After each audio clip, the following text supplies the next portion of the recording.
नमस्कार दोस्तों, स्वागत है आपका हरियाणा पंचायत में। आज हम बात करने जा रहे हैं हिसार विधानसभा सीट की, यहाँ के इतिहास की और यहाँ के समीकरण की। आपको बता दें कि हिसार विधानसभा सीट जो है हिसार लोकसभा क्षेत्र के अंदर आती है और इस बार हिसार लोकसभा क्षेत्र से यानी 2024 के चुनाव में यहाँ से कांग्रेस ने जीत दर्ज की। वहीं 2014 के चुनाव में और 2019 के चुनाव में यहाँ से लगातार 2 बार भारतीय जनता पार्टी यानी कि बीजेपी जीत दर्ज करते हुए आ रही है। तो बीजेपी चाहेगी कि इस जीत को कायम रखे और हैट्रिक बनाए। वहीं कांग्रेस जो लोकसभा चुनाव में उन्होंने परफॉर्मेंस दी है उसको कायम रखने की पूरी कोशिश करेगी। आपको बता दें कि यहाँ पर जो है सबसे ज्यादा पंजाबियों का और बनिया परिवार का दबदबा रहा है और ये पिछड़ा जाति के मतदाता यहाँ पे भी काफी भारी संख्या में। तो सब चीजों के बारे में जानेंगे। चलिए शुरू करते हैं। हिसार विधानसभा सीट के जातिगत गणित की बात करें उससे पहले आपको बता दें कि कुल मतदाता कितने हैं। यहाँ कुल मतदाता लगभग 1,81,587 है। वहीं अगर हम यहाँ के जातीय समीकरण की बात करेंगे तो देखिए एसटी वोटर और मुस्लिम वोटर्स कितने हैं जो काफी मायने रखता है। तो देखिए कि एससी वोटर्स जो है 26,448 यानी 14.67% है। वहीं मुस्लिम वोटर जो है 2.3% यानी 4,175 है।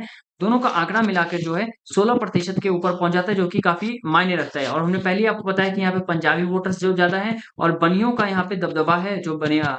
तो ये दोनों फैक्टर जो है काफी मायने रखेंगे। वहीं अगर हम ग्रामीण और शहरी वोटर्स में अगर मतदाताओं को बांटे तो आप देखिए कि ग्रामीण वोटर जो है 5,119 मात्र 3% है, यानी संख्या काफी कम है। वहीं शहरी वोटर जो है 1,76,408 यानी 97% यहाँ पर शहरी वोटर्स है। तो यहाँ पे मुद्दे भी शहरी और शहरों से जुड़े हुए, शहरी विकास से जुड़े हुए, रोड से जुड़े हुए, अस्पतालों से जुड़े हुए, स्कूलों से जुड़े हुए होंगे। अब अगर हम इसके यहाँ के कुल मतदान की बात करें कि 2019 के विधानसभा चुनाव में कुल वोटिंग कितनी हुई थी तो देखिए 59.74% हुई थी। और ये बड़ी गौर करने वाली बात है कि ग्रामीण क्षेत्रों में जो है लगभग वोटिंग 60% से 65% के बीच होती है, लेकिन शहरी और जितने भी क्षेत्र हैं, शहरी विधानसभा क्षेत्र हैं, वहां पर जो है वोटिंग काफी कम हो रही है। तो हम अपील करते हैं कि इस बार वोटिंग वहां पे ज्यादा से ज्यादा हो। और हिसार विधानसभा सीट के अगर राजनीतिक दलों के वोट शेयर की बात करें कि कब किसको कितना वोट शेयर मिला था तो देखिए कि जब 2009 का विधानसभा चुनाव हुआ था वहां पे कांग्रेस पार्टी को 42.12% वोट शेयर था। हरियाणा जनहित कांग्रेस पीएल का 18.5%, वही इंडियन नेशनल लोकदल का 8.36% और गौतम सरदाना एक निर्दलीय प्रत्याशी खड़े हुए थे तो उनका 23.24% रहा था। 2014 के विधानसभा चुनाव में बीजेपी का वोट शेयर बढ़ा 38.81% पे आ गया, जो कि 2009 तक शून्य हुआ करता था। कांग्रेस का वोट शेयर घटा 26.29% पर आ गया। वहीं हरियाणा जनहित कांग्रेस का 26.14% रहा। 2019 के विधानसभा चुनावों में बीजेपी ने काफी अच्छा का मतलब बढ़ोतरी हासिल की और उनका वोट शेयर जो है 50.4% तक पहुंच गया। कांग्रेस का वोट शेयर 34.3% पर, जेएनजेपी का 6.2% पर। तो जितने लोगों ने 2019 के चुनावों में 2019 के विधानसभा चुनाव में लोगों ने जो वोट दिए थे उसमें आधे से ज्यादा लोगों ने भारतीय जनता पार्टी को चुना था। केंद्र की नरेंद्र मोदी सरकार पर भरोसा जताया था और राहुल कांग्रेस पे को सिर्फ 34.3% ही मिल पाए थे। वहीं अगर हम लोकसभा चुनावों की तरफ अगर गौर करें तो आप देखिए कि जब लोकसभा चुनाव हुए थे उस समय पे 2009 के लोकसभा चुनाव में बीजेपी का शून्य था, कांग्रेस का 23% रहा। हरियाणा जनहित कांग्रेस पीएल पार्टी का 51.13% था, इंडियन नेशनल लोकदल का 14.72%, वहीं बसपा का 5.13%। और बसपा का आंकड़ा उसका सुधरा नहीं है, लगातार शून्य के ही ओर गया है।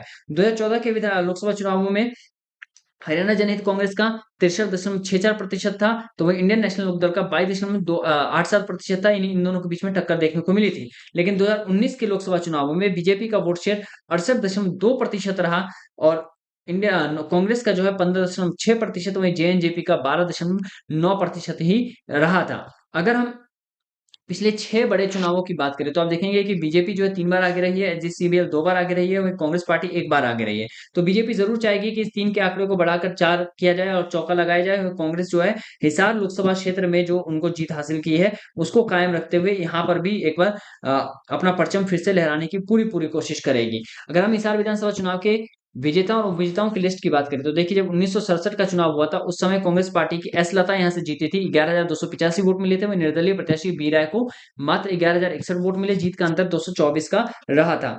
लेकिन जब 1967 के बाद तख्ता मतलब सरकार गिर गई यहाँ से कांग्रेस की, 1968 के चुनाव हुए तब बलवंत राय ने यहाँ पे जीत दर्ज की थी। बलवंत राय आपको बता दें कि भारतीय क्रांति दल के नेता थे, उन्होंने यहाँ जीत दर्ज की, 17,654 वोट मिले। वहीं कांग्रेस प्रत्याशी गुलाब सिंह को मात्र 16,495 वोट मिले, 1159 वोटों का अंतर रहा था। लेकिन 1972 के चुनाव में गुलाब सिंह ने वापसी की, गुलाब सिंह यहाँ से जीते, कांग्रेस भी यहाँ से जीती, 22,533 वोट मिले। वहीं एनसीओ पार्टी के जो बलवंत राय जो कभी भारतीय क्रांति दल की पार्टी से लड़े थे वो इस बार एनसीओ की तरफ से लड़े, 20,869 वोट मिले, 1664 वोटों का अंतर रहा। बलवंत राय तायल 1977 के चुनावों में आके उन्होंने जो है जेएनपी पार्टी से यानी कि जनता पार्टी से चुनाव लड़ा और 22,397 वोट मिले। वहीं निर्दलीय प्रत्याशी ओम प्रकाश को 15,065 वोट मिले। जीत का अंतर 7,332 का रहा।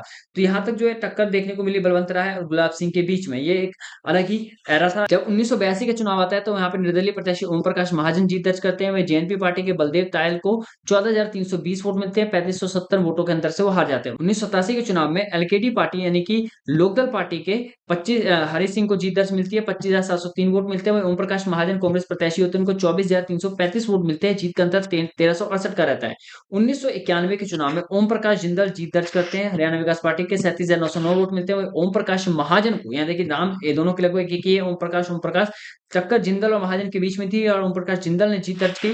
वहीं कांग्रेस प्रत्याशी ओम प्रकाश महाजन को हार मिलती है। 33,792 वोट मिलते हैं। जीत का अंतर 4,117 का रहता है। 1996 के चुनाव में ओम प्रकाश महाजन जो है वो जीत दर्ज कर लेते हैं, लेकिन निर्दलीय प्रत्याशी के तौर पर वो कांग्रेस प्रत्याशी हरि सिंह सैनी को हार का सामना करना पड़ता है। 26,646 वोट मिलते हैं। तो अगर आप पिछले 4 चुनावों में देखेंगे कि एक नाम ओम प्रकाश महाजन हर बार आया, लेकिन खास बात यह है कि जब भी ओम प्रकाश महाजन ने निर्दलीय के तौर पर लड़ा, चुनाव जीते, कांग्रेस पार्टी से कांग्रेस के बैनर तले लड़ा, तो उनको हार का ही सामना करना पड़ा। 2000 के चुनाव में कांग्रेस प्रत्याशी ओम प्रकाश जिंदल, जो कि हरियाणा विकास पार्टी से 1991 में लड़े थे, वो कांग्रेस पार्टी के बैनर तले लड़ते हैं और जीत भी दर्ज करते हैं। 39,017 वोट मिलते हैं। वहीं निर्दलीय प्रत्याशी हरि सिंह सैनी को मात्र 26,128 वोट मिलते हैं। जीत का अंतर 12,889 का रहता है। 2005 में ओम प्रकाश जिंदल एक बार फिर जीत दर्ज करते हैं। कांग्रेस प्रत्याशी 51,097 वोट से जीत दर्ज करते हैं। निर्दलीय प्रत्याशी हरि सिंह सैनी को 40,221 वोट मिलते हैं। वहीं 2009 के चुनाव में सावित्री जिंदल, कांग्रेस प्रत्याशी 32,866 वोट मिलते हैं। वहीं निर्दलीय प्रत्याशी गौतम सरदाना को 18,138 वोट मिलते हैं और जीत का अंतर 14,728 का रहता है। 2014 के चुनाव में जब पूरे देश में बीजेपी की लहर चली, उस समय यहाँ पे बीजेपी का परचम लहराता है और यहाँ से डॉक्टर कमल गुप्ता जीत दर्ज करते हैं। 42,285 वोट मिलते हैं। कांग्रेस प्रत्याशी सावित्री जिंदल को मात्र 28,639 वोट मिलते हैं। 2019 के चुनाव में एक बार फिर डॉक्टर कमल गुप्ता जीतते हैं। बीजेपी के बैनर तले 49,675 वोट मिलते हैं। वही कांग्रेस प्रत्याशी रामनिवास रारा को 33,843 वोट मिलते हैं। 15,832 वोटों का अंतर रहता है। तो यहाँ पे आप देखिए कि इस सीट पर जो है जिंदल परिवार का अच्छा खासा दबदबा रहा है और जिंदल परिवार ने कई बार जीत भी दर्ज की है। तो इस बार जो है कांग्रेस क्या जिंदल परिवार पर भरोसा जताएगी और क्या बीजेपी इस बार फिर से डॉक्टर कमल गुप्ता को ही टिकट देगी ताकि यहाँ से एक बार फिर से कमल जो है उनका खिल सके, ये देखने वाली बात होगी। तो ये था हिसार विधानसभा सीट का इतिहास, यहाँ का समीकरण। आपको ये वीडियो कैसी लगी कमेंट करके हमें जरूर बताएं। शेयर करना वीडियो को ना भूलें और ऐसी हर एक हरियाणा की हर एक लोकसभा सीट की जानकारी के लिए चैनल को फॉलो करना ना भूलें। धन्यवाद।